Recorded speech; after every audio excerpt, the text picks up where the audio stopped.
Olá pessoal, sejam muito bem-vindos a mais um episódio do Direito de Startups na Prática.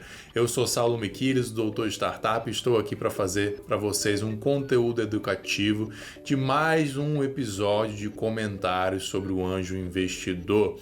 Então esse é um episódio educativo em que a gente utiliza alguns trechos do reality show O Anjo Investidor do João Kepler para passar para vocês comentários sobre a questão prática do mundo das startups. Como esse é um comentário educativo, a gente sempre recomenda que você assista na íntegra todo o episódio do Anjo Investidor e eu coloco aqui embaixo o link para que você possa assistir o episódio desse reality show na íntegra. Estamos falando aqui da segunda temporada, terceiro episódio em que a gente vai tratar da startup eShow.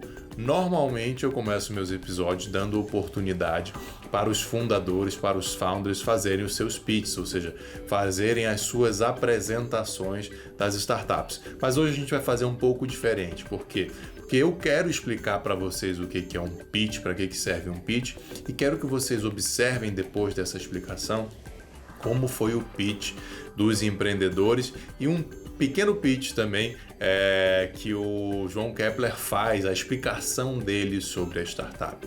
Bom, um pitch nada mais é do que uma apresentação curta do que é a startup. É um cartão de visitas dos empreendedores, é a forma pela qual eles utilizam para apresentar startups para pessoas interessadas, sejam clientes, sejam parceiros, sejam investidores, normalmente para investidores, né? Então tem eventos para isso, tem Pitch Day, tem Demo Day também, que é mais ou menos a mesma coisa, e tem eventos VC Day, né? Onde os Venture Capitalists, os investidores participam para ouvir pitches de diversas startups. Bom, ele tem diferentes formas e prazos, duração, mas normalmente um pitch tradicional vai ter ali entre 3 a 5 minutos no máximo. A gente tem também o chamado Elevator Pitch, né, que é um pitch mais curto, uma brincadeira de que, olha, se você cruza com alguém dentro de um elevador, você tem um tempo do elevador chegar até o andar para apresentar a sua startup para aquela pessoa, para aquele investidor. Então algo bem mais curto, um tiro ali bem rápido, você explica praticamente sem respirar o que faz a sua startup. Tem os materiais acessórios, também tem um famoso pitch deck, que aí é uma apresentação visual, um PowerPoint mais bonito, com informações visuais, que vão auxiliar os empreendedores a apresentarem a sua startup, ou seja, apresentarem o seu pitch. Eu estou explicando aqui e parece que é algo muito simples e muito trivial, mas não é. Através de um pitch você consegue, quem está treinado do outro lado, você consegue absorver muitas informações sobre a objetividade daquele fundador, se ele sabe mesmo vender. Afinal das contas, o pitch é uma venda, né? Se ele sabe vender, e é importante saber vender para o empreendedor, e é importante colocar quem vai fazer o pitch ser aquela pessoa da equipe, dos sócios, quem saiba melhor vender, porque também em alguns tipos de pitch, alguns eventos, há a oportunidade de perguntas e respostas e tirar dúvidas, e muitos investidores fazem perguntas incisivas, então é preciso ter um ótimo conhecimento, um conhecimento a fundo do próprio negócio. Outra informação que dá para extrair do pitch é se os empreendedores têm a real noção do que eles fazem e onde eles querem chegar.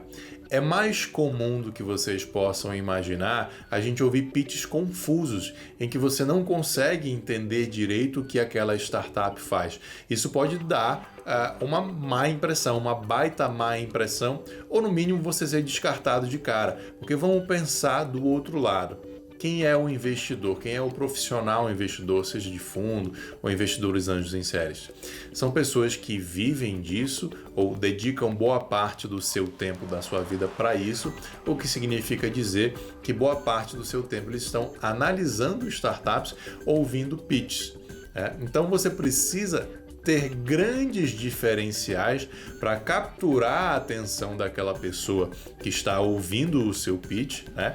E fazer com que ela preste atenção e gere um mínimo de interesse naquela pessoa investir, se você está fazendo um pitch para um investidor. É claro que um pitch não determina um investimento, né? Ninguém investe somente com base no pitch, mas o pitch vai fazer com que você consiga uma próxima conversa com mais tempo, com mais atenção daquela pessoa que está do outro lado da mesa, para aí sim fazer todo o caminho que vai te levar ao investimento. Mas um pitch ruim determina um não investimento. Às vezes é a única chance de você ter de conversar com o investidor, e se ele não gostou, se foi muito ruim, se não chamou a atenção dele, se não capturou a intenção, se não gerou uma vontade nele de querer conhecer mais da sua startup, já era, aquela porta está fechada, talvez para sempre. Não tão exagerado assim, mas aquela oportunidade você perdeu, você vai ter que buscar outros meios para capturar a atenção daquele possível investidor que você está buscando. No final das contas, é um jogo de venda, é um jogo de cortejo em que você tem que estar muito bem alinhado, preparado para fazer a apresentação da sua startup. Tem técnicas, tem cursos, tem treinamentos, tem estrutura básica, modelo de PowerPoint, modelo do que você precisa apresentar, o que você tem que falar, o que você não tem que falar, time, números, tamanho do mercado endereçável, o seu crescimento, churn, um monte de coisas que a gente vem vendo, um monte de termos e técnicas que a gente vem vendo ao longo dessa nossa série aqui, tem que estar ali no pitch, porque são informações chaves para que esses investidores possam ter interesse e a curiosidade de buscar algo além e buscar mais informações da startup que está sendo apresentada. Dito tudo isso, agora que vocês entendem um pouco melhor o que é o pitch, eu quero que vocês observem bastante, com muito cuidado, o primeiro pitch apresentado pelo CMO da eShow. Eu não vou falar o que a eShow faz, eu quero que vocês escutem da boca dele, ele é o diretor de marketing dessa empresa, tá? Vejam quanto tempo isso vai durar e vejam se vocês conseguem entender a fundo o que ele vai explicar.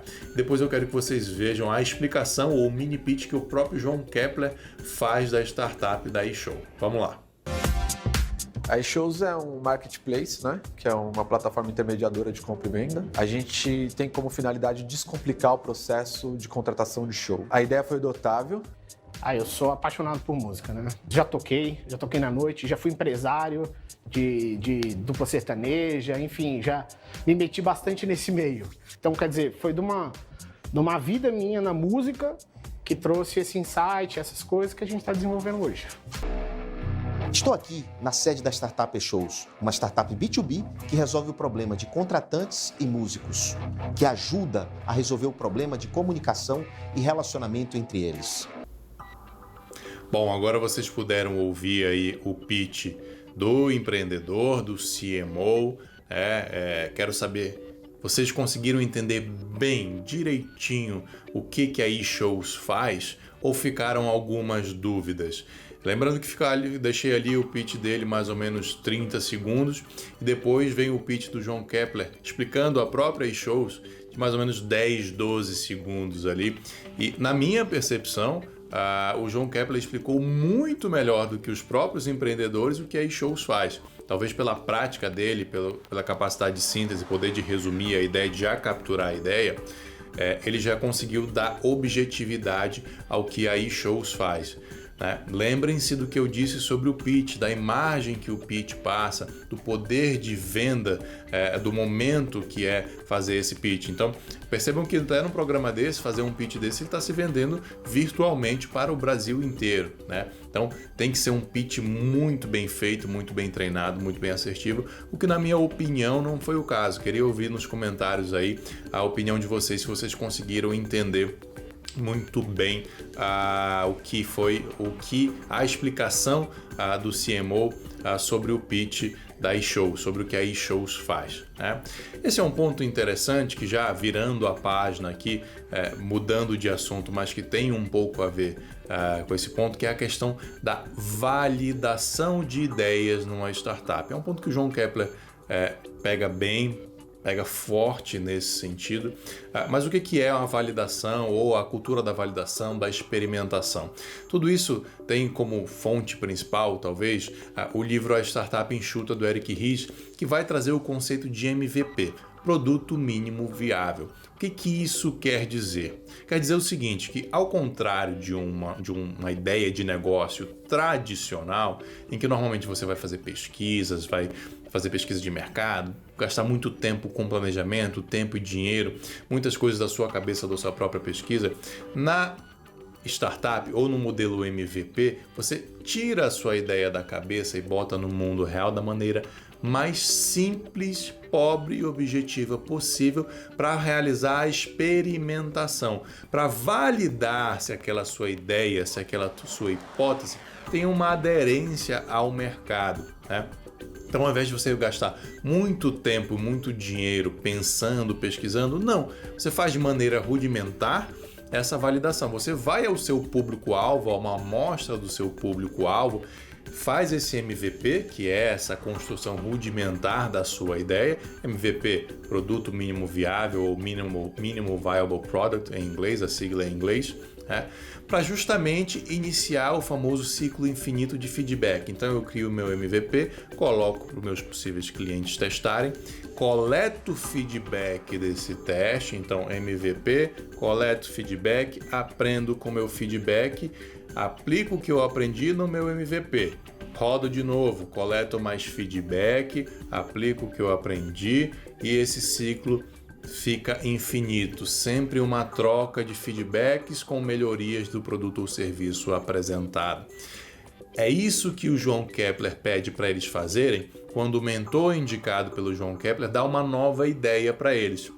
Eles estavam com um grande problema devido à pandemia, e foi um grande problema mesmo, que o negócio deles simplesmente parou de funcionar. Show em bar parou de acontecer por conta da pandemia, eles ficaram na dúvida. Será que eu crio novas fontes de receita, então vou abrir outras ideias dentro do meu negócio, ou se eu estruturo internamente o meu negócio para que quando a pandemia acabar, eu esteja muito melhor internamente e volte com tudo. Eles foram para a segunda opção. Isso não soou muito bem para o mentor e para o João Kepler.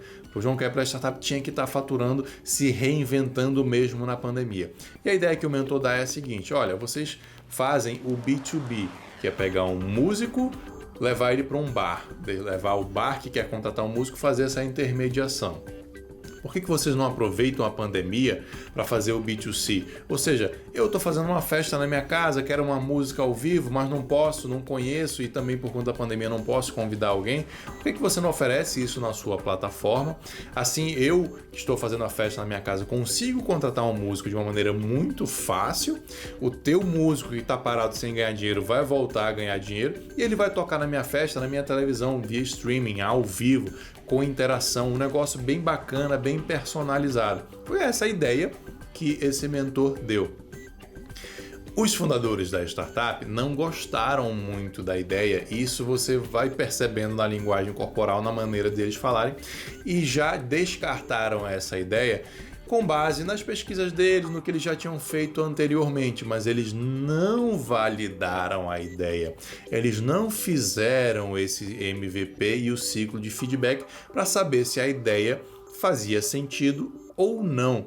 Isso deixou o João Kepler nitidamente chateado, porque isso é algo que deveria ser básico dentro de uma startup. Saber fazer validação, saber fazer experimentação. Se o mentor trouxe uma ideia que aparentemente é boa, você não pode simplesmente descartar com base na sua cabeça e nas suas pesquisas internas. Tem que ir para o mercado.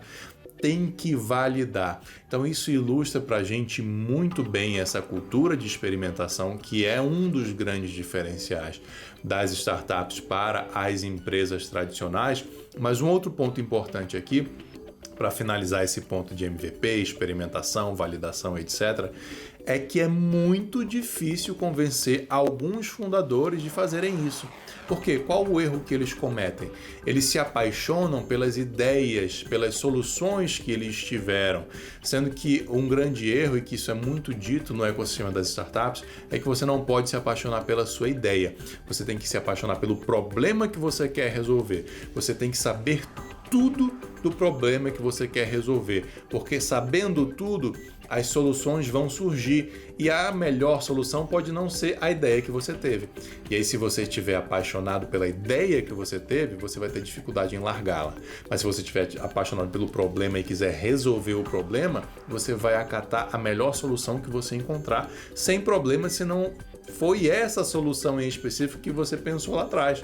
Se foi um feedback desse com os clientes, que um cliente desse que através de um feedback te deu essa ideia. Não tem problema, eu estou apaixonado pelo problema, eu quero resolver esse problema. Não me importa descartar a minha ideia original e resolver esse problema através de uma outra ideia. Se essa nova ideia vai resolver o problema de uma maneira melhor, vai fazer crescer a startup e lá na frente, inclusive, me deixar rico se essa startup vingar de fato, né? Mas esse é um grande erro também cometido pelas startups, pelos fundadores de startups, de focar na solução do problema ao invés de focar no problema em si e fazer o ciclo de validação, que é riquíssimo em termos de feedbacks. Vamos ver então como que o fundador fica bem desconcertado na hora de falar que ele não validou a ideia, e vamos ver a reação do João Kepler dizendo que ele tinha que ter validado a ideia. Vamos lá. Mas vocês colocaram em prática a mentoria? Não, João. O que nós fizemos foi uma análise com nossa base de dados para poder entender o que eles esperam das shows. Na análise que nós rodamos, os nossos usuários mostraram que a gente não vai conseguir rentabilizar como a gente espera com um pequeno artista. A ideia do Márcio é muito válida para um grande artista, porque ele tem como contrapartida para as grandes marcas uma vitrine. O pequeno artista ele não consegue ter essa adesão. Então, seria um esforço muito grande para um resultado muito baixo. Talvez a gente fosse até gerar uma frustração por parte dos nossos usuários. A partir do momento que você tem uma plataforma que faz o match entre quem está precisando de um evento e o artista, eu acredito que no B2C, acredito que na plataforma online, eu inclusive, eu hoje ainda entrei na plataforma buscando um DJ para, você deve ter visto lá na plataforma. A 10 mil reais, isso. De 1.000 a 10 mil reais, um DJ por um aniversário. Exato. Então é uma demanda que eu tenho e verifico aqui que vocês estão cogitando, mas não estão validando isso. Não fizeram uma pesquisa, mas não acharam que esse poderia ser uma alternativa para aumentar a receita. Uma outra questão bem importante levantada pelo João Kepler, que até o pessoal que trabalha na eShows já tinha levantado também, os founders sabem disso, até porque esse é um problema, uma questão que hoje no Brasil e no mundo tem sido quase que unânime para todas as startups, é a falta de um time técnico, a falta de bons desenvolvedores, os famosos devs, né? Por quê? Porque há uma escassez muito grande desses profissionais no mercado mundial. Há poucos desenvolvedores bons, então uma oferta baixa, uma demanda alta. Muitas empresas, startups e empresas tradicionais de tecnologia ou não, estão demandando desenvolvedores e a oferta não está suficiente. Então está sendo difícil achar no mercado. Hoje essa talvez seja a dor mais generalizada de todas as startups no mercado brasileiro, é a falta de desenvolvedores. O que faz com que a startup tenha problemas na parte tecnológica. E é natural que, mesmo não sendo o core, mesmo não sendo o principal da startup, a tecnologia em si, mesmo que ela não tenha criado uma tecnologia nova, que a tecnologia em si não seja disruptiva, mas o modelo de negócios que é disruptivo está baseado em tecnologia. Então, sendo core ou não, a tecnologia é de extrema importância para as startups. Vejam aqui no caso da eShows, elas são um marketplace. É uma tecnologia que já está batida. Muita gente é marketplace. Imagino que muitos desenvolvedores saibam fazer marketplace, mas isso não significa que você consiga fazer um marketplace facilmente, rapidamente e principalmente barato, né? Então, por mais que muita gente faça, é preciso que você tenha um time de desenvolvedores dedicado para a sua solução, para criar essa solução, para dar manutenção e para fazer as atualizações, as pivotagens naturais que uma startup vai fazer. Então, essa é uma grande dor de todas as startups, ou de quase todas, é uma grande dor da eShows, que o João Kepler comenta, né? Inclusive ele diz que vai colocar à disposição da eShows um time de desenvolvedor dele, João Kepler, né? Vai colocar à disposição da eShows. E um outro ponto nesse item ainda de tecnologia, que é um outro grande erro que muitas startups cometem quando estão começando lá no início, lá no early stage, é negligenciar a parte tecnológica, é não dar tanta importância assim para a parte tecnológica. Como assim? Vou utilizar o exemplo da eShows, que vocês já conhecem bem aqui, para ilustrar o que eu estou querendo dizer para vocês. Então, tive a ideia de fazer a eShows. Bom, mas a parte tecnológica não é tão complexa assim da minha ideia. É uma plataforma, muita gente deve fazer, muitas empresas prestadoras de serviço, as software house, vendem esse tipo de serviço, então eu vou contratar, então eu vou terceirizar o desenvolvimento dessa minha plataforma. Esse, para quase todo mundo do ecossistema das startups, é um dos grandes erros cometidos. Por mais que não seja o core da sua startup, você não deve terceirizar a tecnologia, porque, como eu disse, a sua ideia vai estar sempre sendo suportada por uma base tecnológica muito grande. Por isso, você deve ter um time interno de tecnologia, de preferência no mundo ideal, um dos sócios deve ser um cara experiente, um desenvolvedor experiente, né? Vai ter o problema que a gente já comentou de falta de desenvolvedores. Imagina desenvolvedores experientes. Esses profissionais estão ficando escassos e caros no mercado. Esse é um problema que a eShows está vivendo e fica muito claro também. Por quê? Porque eles dizem que eles reconhecem que estavam com problemas de melhoria tecnológica na plataforma, não era nada demais, estava funcionando, nessa fase aí de validação tá ok, mas precisava melhorar. Mesmo assim, eles não conseguiram, eles trocaram todo o time de tecnologia, trocaram o CTO, né, que seria o Chief Technological Officer, ou o chefe do time de desenvolvimento de tecnologia, para justamente tentar melhorar ou tentar resolver esse problema. E aí é quando o João Kepler disse que vai colocar um time de devs à disposição da eShows. Então percebam que esse erro de negligenciar a tecnologia na startup é muito comum. Se você que está aí do outro lado quer fundar a sua startup ou fundou sua startup, pense bem nisso. Se você é desenvolvedor, olhe para esse universo, para esse mercado como um possível mercado para você atuar, né? Porque vai ter muita demanda, sempre tem muita demanda por desenvolvedores para o mundo das startups. Tá bom? Então esse foi o nosso terceiro assunto, finalizando aqui o nosso episódio Doutor Startup Explica, ou Direito de Startups na Prática, em que a gente comenta o anjo investidor, trazendo aspectos práticos de investimento, de negócio, para founders, jurídicos, ou seja, todo o mundo prático das startups. Eu não posso nunca deixar de agradecer aos meus parceiros, ao meu escritório de advocacia, Miquiles Tavares Advocacia, escritório voltado para startups e para empresas tradicionais. Não posso também deixar de agradecer a Cotidiano Aceleradora, da qual eu sou diretor jurídico e que faz um excelente trabalho acelerando as startups do Brasil inteiro, uma das maiores aceleradoras do Brasil. Vou deixar os links também aqui na descrição para que você possa visitar. E se foi útil para você esse episódio, eu já te agradeço e pedindo para você deixar o seu comentário, deixar o seu like, faça uma pergunta, sugira um assunto, alguma dúvida que ficou sobre esse episódio, uma sugestão de melhoria, se inscreve no canal, compartilha com seus amigos e clica no sininho. Até a próxima, um grande abraço, tchau, tchau.